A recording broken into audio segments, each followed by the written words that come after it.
McKayla Maroney is getting candid about a difficult chapter of her life. The former Olympic gymnast and vault phenom, who was part of the Fierce Five at the London Olympics in 2012, reflected on how she handled the abuse she endured during her journey, and said that having to raise her voice about it took its toll.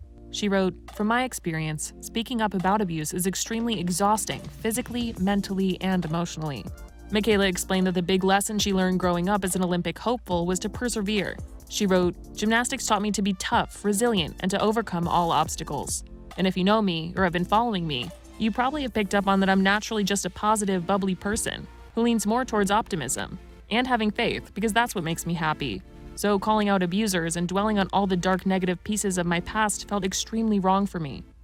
McKayla was one of hundreds of gymnasts who accused Larry Nassar of sexual abuse.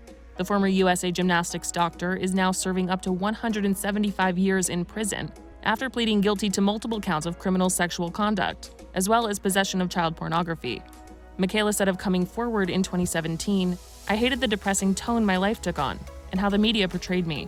I never wanted to be seen as a victim. I just wanted Larry Nassar in jail and the people who enabled the abuse to be held accountable. I wanted to move on and to go back to being myself, but I needed to learn the power of my voice, boundaries, and when to be resilient."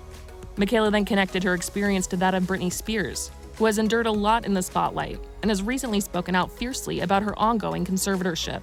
McKayla said the pop star's story resonated with her, writing in part, "Just like Britney, I also had to fake it till you make it to survive my 2012 Olympics. I was just trying to accomplish my dream, but I had abuse coming at me from many angles that I didn't understand how to process at 15. I had to suppress it, and I had to minimize it, just to get through the day." McKayla also called out news outlets for their role in Britney's story, arguing that the media, quote, "bullies celebrities and athletes with dramatic clickbait stories and false reports for their benefit." She added, "I'm so proud of Britney for speaking out. She deserves to spend the rest of her life healing in peace, or doing whatever she wants.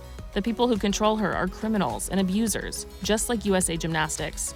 And the USOC used me and their athletes for money, but didn't care to protect us."